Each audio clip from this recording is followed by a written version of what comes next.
Combien de solutions possède un système de deux équations à deux inconnues? C'est la question à laquelle nous allons répondre dans cette vidéo que vous retrouverez sur le site monclasseurdemaths.fr.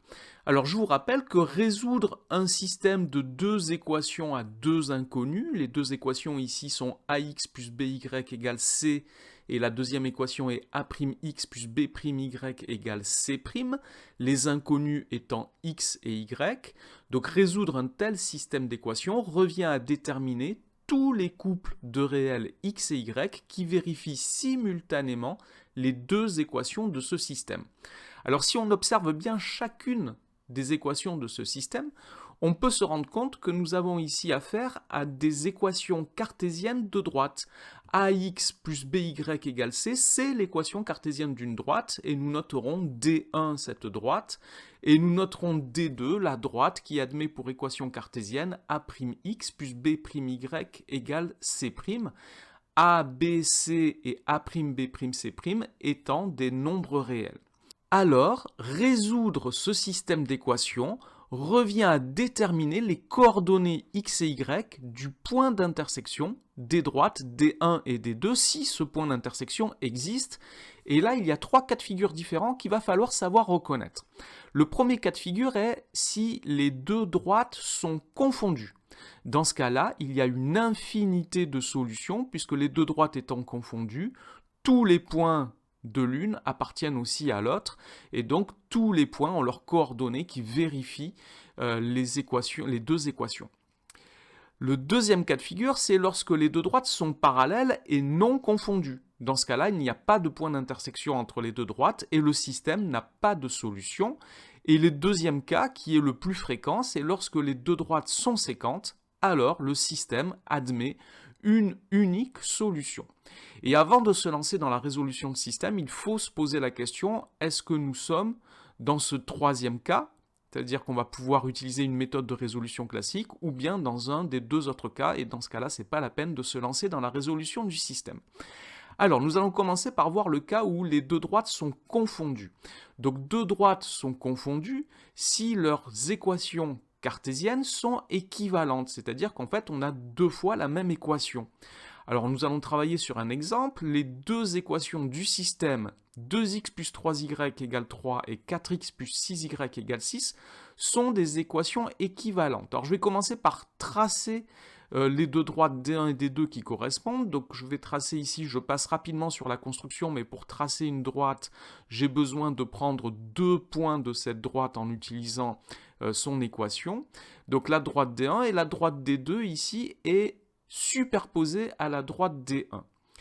Alors, ici, les deux équations sont équivalentes, ça signifie que leurs coefficients sont proportionnels. Ici, si j'observe bien les deux équations, je peux me rendre compte que je passe de la première à la deuxième en multipliant tous les coefficients par 2. 2x fois 2, ça fait 4x, 3y fois 2, ça fait 6y, et 3 fois 2, ça fait bien 6. Donc ici, je peux reconnaître des équations équivalentes si je peux passer de l'une à l'autre en multipliant tous les coefficients par un même nombre. Et dans ce cas-là, le système d'équations possède donc une infinité de solutions. Pour les trouver, il me suffit de donner une valeur à x et de calculer la valeur de y qui correspond dans n'importe laquelle des deux équations puisqu'elles sont équivalentes. Donc ce système possède une infinité de solutions. Tous les couples de réels de la forme x et moins 2 tiers de x plus 1 sont des solutions. Alors comment j'ai trouvé ce moins 2 tiers de x plus 1 ? Dans l'équation, dans n'importe laquelle des deux équations, ici j'ai choisi la première, 2x plus 3y égale 3, j'isole y, donc je retranche 2x à chacune des deux équations, ça me donne que 3y est égal à moins 2x plus 3.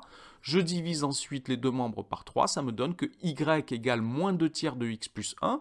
J'obtiens ainsi l'équation réduite des deux équations. Je trouverai le même résultat avec la deuxième équation 4x plus 6y égale 6.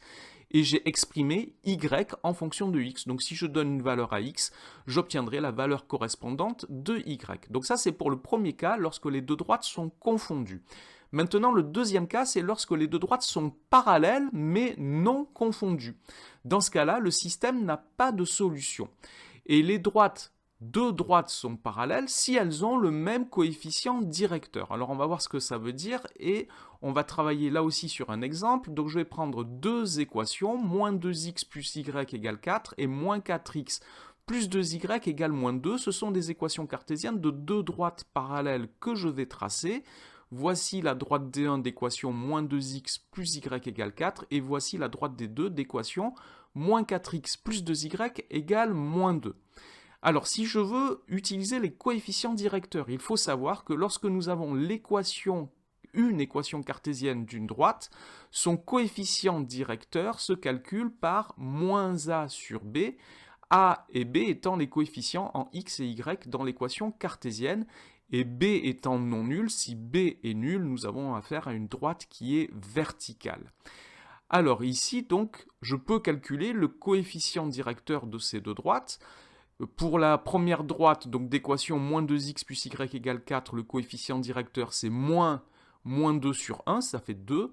Et pour la deuxième droite, c'est moins 4 sur 2, ce qui fait 2 aussi. J'en déduis donc que les deux droites ont le même coefficient directeur, elles sont parallèles.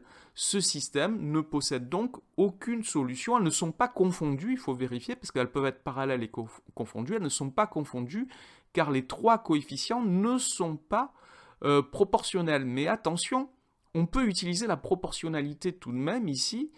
Les deux droites d'équation cartésienne ax plus by égale c et a'x plus b'y égale c' sont parallèles si les coefficients a et b sont proportionnels aux coefficients a' et b'. C'est ici le cas.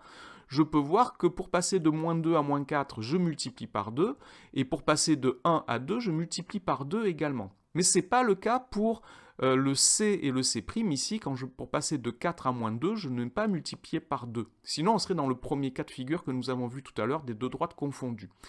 Et dans ce cas-là, et là c'est quelque chose d'important, on a A fois B' moins A' fois B qui est égal à 0. Donc c'est un moyen très rapide de faire un petit calcul pour savoir si les droites sont parallèles.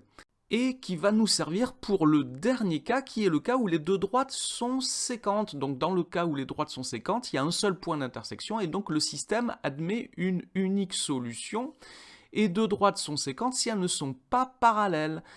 Quand elles sont parallèles, nous avons AB' moins A'b qui est égal à 0. Si elles ne sont pas parallèles, nous avons AB' moins A'b qui est différent de 0.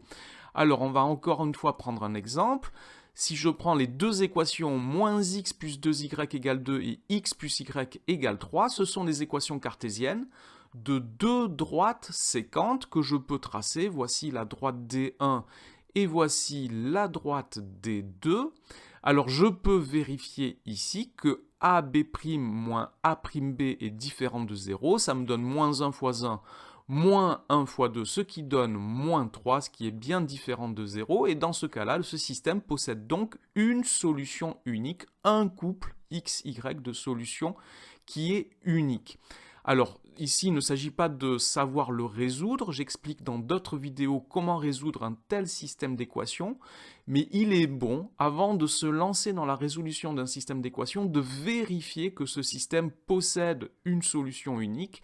Si ce n'est pas le cas, il n'est pas utile de se lancer dans la résolution du système. Alors, si on récapitule tout ce que nous venons de voir, donc si les deux droites sont séquentes, le système admet une unique solution, et dans ce cas-là, nous avons donc AB' moins A'b qui est différent de 0. Si les deux droites sont confondues, alors il y a une infinité de solutions, et pour savoir si les deux droites sont confondues, on observe les coefficients, et les coefficients des deux équations sont proportionnels dans ce cas-là, c'est-à-dire qu'on passe d'une équation à l'autre en la multipliant par un nombre.